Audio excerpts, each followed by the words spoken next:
ഇന്നത്തെ സുവിശേഷത്തിലെ അവസാന വചനം. അതുകൊണ്ടാണ് എനിക്കുള്ളവയിൽ നിന്ന് സ്വീകരിച്ച് അവൻ നിങ്ങളോട് പ്രഖ്യാപിക്കും എന്ന് ഞാൻ പറഞ്ഞത്.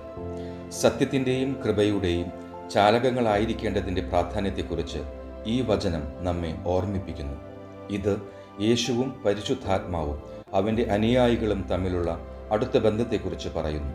പരിശുദ്ധാത്മാവ് യേശുവിൻ്റെ ശിഷ്യന്മാരോട് സംവദിക്കുന്നത് പോലെ ദൈവത്തിൽ നിന്ന് നമുക്ക് ലഭിക്കുന്ന ജ്ഞാനവും സ്നേഹവും കൃപയും നമുക്ക് ചുറ്റുമുള്ളവരായി പങ്കിടാൻ വിളിക്കപ്പെട്ടിരിക്കുന്നു. എൻ്റെ നല്ല ഈശോയെ, മറ്റുള്ളവരുമായുള്ള ഇടപഴകലിൽ നമുക്ക് എങ്ങനെ ദൈവത്തിൻ്റെ സത്യത്തിൻ്റെയും സ്നേഹത്തിൻ്റെയും ചാനലുകളായി അവരെ പ്രചോദിപ്പിക്കുകയും നയിക്കുകയും ചെയ്യാം എന്ന് ചിന്തിക്കാൻ എന്നെ പ്രേരിപ്പിക്കണമേ. കർത്താവെ, എൻ്റെ ബന്ധങ്ങളിൽ യേശുവിൻ്റെ വചനം ഉൾക്കൊണ്ട് അവൻ്റെ സ്നേഹത്തിൻ്റെയും ക്ഷമയുടെയും സന്ദേശം എല്ലാവരിലേക്കും പകർന്നുകൊണ്ട് ജീവിക്കാൻ വേണ്ട കൃപ ഇന്ന് എനിക്ക് നൽകണമേ. പിതാവിൻ്റെയും പുത്രൻ്റെയും പരിശുദ്ധാത്മാവിൻ്റെയും നാമത്തിൽ ആമേൻ.